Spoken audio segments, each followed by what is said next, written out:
Io voglio ringraziare Ismaele innanzitutto perché è bello parlare a questa platea, rimettersi in gioco e comunque sono qua perché Ismaele è uno che ha credibilità e questo lo dobbiamo dire.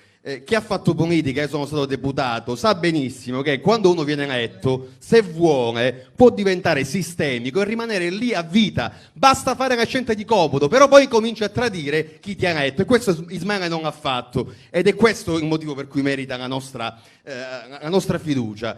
La mia storia è un po' quella sua.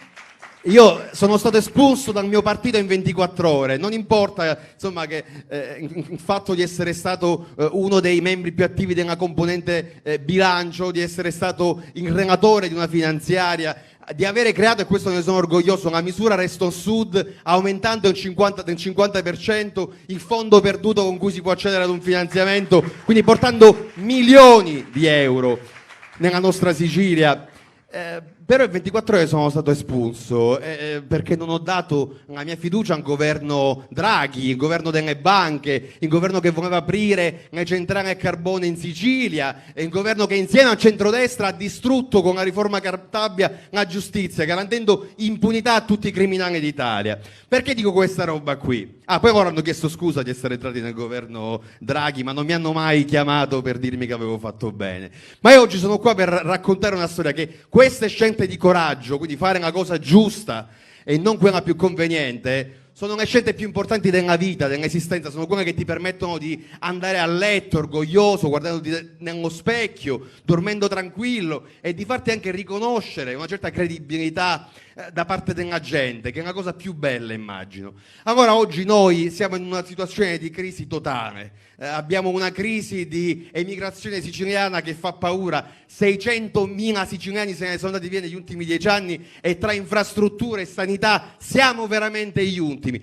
Allora qui io sono a fianco di Ismaele perché insieme dobbiamo lanciare tutti un messaggio. Dobbiamo rioccupare le istituzioni, chiamate i vostri figli e ditegli di occuparsi di democrazia, di riappropriarsi degli strumenti della democrazia, perché forse il problema non è quello di aver lasciato i criminali occupare gli spazi del potere. Loro stanno lì e il loro lavoro lo fanno benissimo, sono pregiudicati a volte anche, fa curriculum. Forse il problema è nostro che non abbiamo capito quanto è importante entrare negli spazi della democrazia, partendo dalla generazione dai 20 a 40 anni. Quindi riappassioniamoci alla politica, perché è l'unico modo per cambiare la nostra Sicilia, è questo che oggi lo dobbiamo fare, questo grande coinvolgimento delle energie più giovani. Il mio tempo è scaduto, avrei avuto tante cose da dire, ma voglio lasciare Ismaele con un regalo simbolico. Ismaele, se puoi venire qui.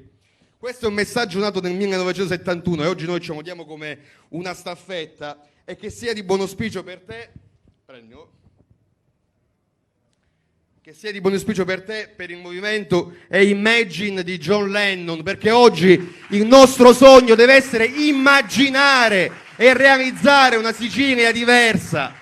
Lo dobbiamo fare, ne abbiamo un dovere nei nostri confronti e in quello dei nostri figli. Quindi in bocca al lupo a questa Sicilia sana che non può più lasciare spazio ai criminali che hanno lottizzato la politica condannandoci ad una regione che fa scappare tutti i nostri coetanei e i nostri figli. Avanti la Sicilia onesta.